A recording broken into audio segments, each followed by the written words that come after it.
무덤 아래에 이 족두리가 묻혀 있다고 믿었고요. 그래서 이 무덤을 부를 때 족두리 무덤이라고 부르기 시작했습니다. 족두리 무덤. 사람이 아닌 족두리. 자, 그렇다면 족두리가 묻혀 있는 무덤의 주인은 누굴까요?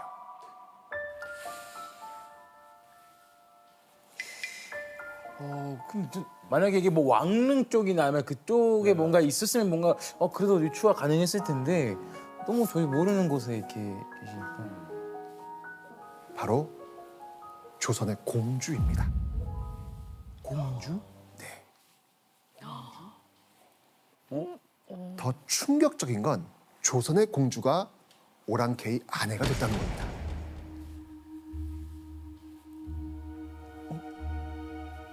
자, 그렇다면 대체 왜 족두리 무덤에 묻힌 조선의 공주는 오랑캐의 아내가 되었을까요? 오늘 주제는 조선의 공주는 왜 오랑캐의 아내가 되었나? 공주의 무덤에 감춰진 우리 역사의 어두운 비밀을 벗겨보겠습니다.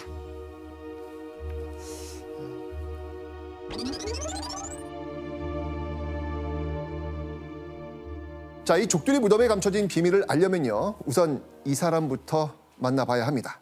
1649년 새롭게 즉위한 조선의 왕 보시죠. 조선의 17대 왕 효종입니다. 효종. 효종의 아버지가 누군지 알면 여러분은 익숙한 어떤 사건을 떠올리게 될 겁니다. 효종의 아버지 혹시... 저번에 배웠던 인조. 아, 좋아요. 조선의 왕 인조. 인조는 오랑캐라고 낮잡아왔던 청나라 황제에게 무릎을 꿇고 이마를 찌으며 신하로서 충성을 맹세해야 했던 왕. 인조가 바로 효종의 아버지입니다. 혹시 인조가 청나라에게 이 처참하게 항복했던 전쟁, 어떤 전쟁이라고 기억하시죠? 병자호란. 맞습니다. 그렇죠. 네. 조선 역사에서 유례가 없었던 치욕적인 전쟁, 병자호란입니다. 자, 그렇다면 그때 인조의 아들로 청나라로 끌려간 인물 기억나십니까? 네네네. 소현세자. 소현세자. 네. 네. 맞습니다. 효종은요, 바로 소현세자와 함께 청나라의 인질로 보내져서 갖은 고생을 한 또 하나의 왕자, 복림대군이 바로 효종입니다.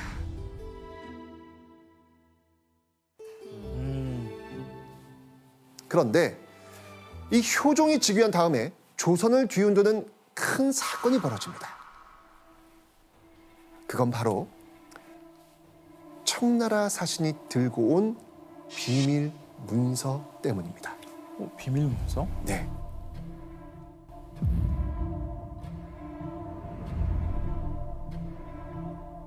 병자호란이 끝나고 13년이 지나고 효종이 즉위한 지 1년도 되지 않았을 시점이었습니다. 청나라에서 사신을 보낸다는 겁니다. 자, 이 조정은요, 사신을 보낸다고 하니까 청나라가 무슨 요구를 할지 몰라 분주해집니다. 당시 청나라가 요구하면 조선은 무조건 들어줄 수밖에 없는 처지였습니다. 항복했으니까요. 그죠? 자, 이 조정은요, 이 청나라 사신을 미리 만나기 위해서 신하를 보냅니다. 요즘도 이 국가 간의 협의가 필요한 일엔 사전에 만나서 이야기 나눕니다. 그렇죠? 네, 외교. 조선시대도 마찬가지입니다. 네. 그런데 이때 청나라 사신이 이상한 걸 물어보는 거예요. 이상한 거? 바로 효종의 자녀가 몇 명이냐고 물어본 거예요. 효종의 쪽의 자녀? 네, 왕의 자녀가 너무 뜬금없잖아요. 네. 신하가 이상하게 여긴 건 또 있습니다. 중국에서 온 외교적인 요구사항을 적은 문서를 칙서라고 합니다.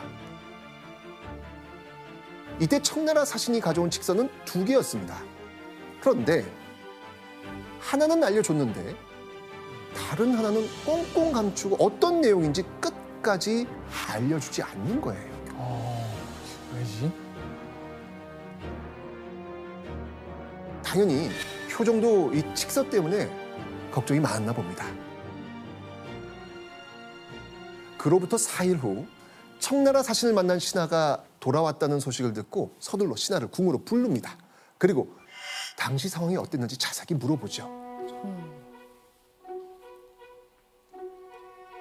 시빈으로 하여금 칙서를 지키도록 하면서 만일 누설하는 자가 있으면 사죄로 논하겠다고 하기 때문에 아는 것이 있어도 역시 감히 말하지 못하였습니다.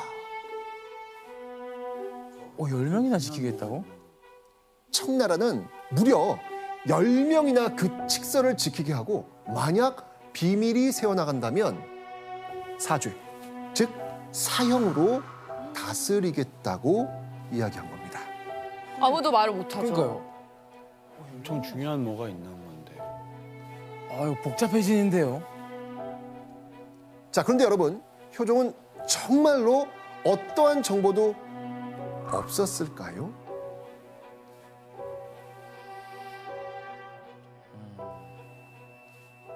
사실 다른 신하가 몰래 캐온 고급 정보가 있었습니다. 아, 다행히도. 다행이다. 다행히도. 네.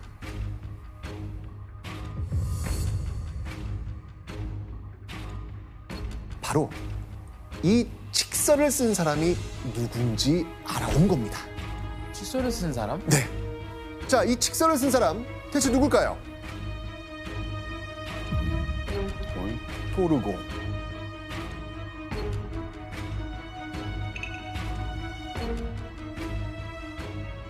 문제의 비밀 칙서를 쓴 사람은요, 청나라의 황제가 아닌 당시 청나라 최고 실세였던 도르곤이었습니다. 아, 도르곤은요, 청나라의 섭정왕으로 불리고 있었습니다. 섭정왕은요, 임금을 대신해서 나라를 다스리는 사람을 이야기합니다. 아, 당시 청나라의 황제 순치제의 나이 겨우 6살. 느낌 오시죠? 순치제의 삼촌입니다, 이 도르곤이. 순치제의 삼촌 도르곤이 어린 조카 순치제를 대신해서 나라를 다스리고 황제와 다름없는 권세를 누리고 있었던 것입니다. 아, 진짜 진정한 실세인 거네. 진정한 실세. 그렇죠. 그런 섭정왕이 왜 칙서를 보냈을까?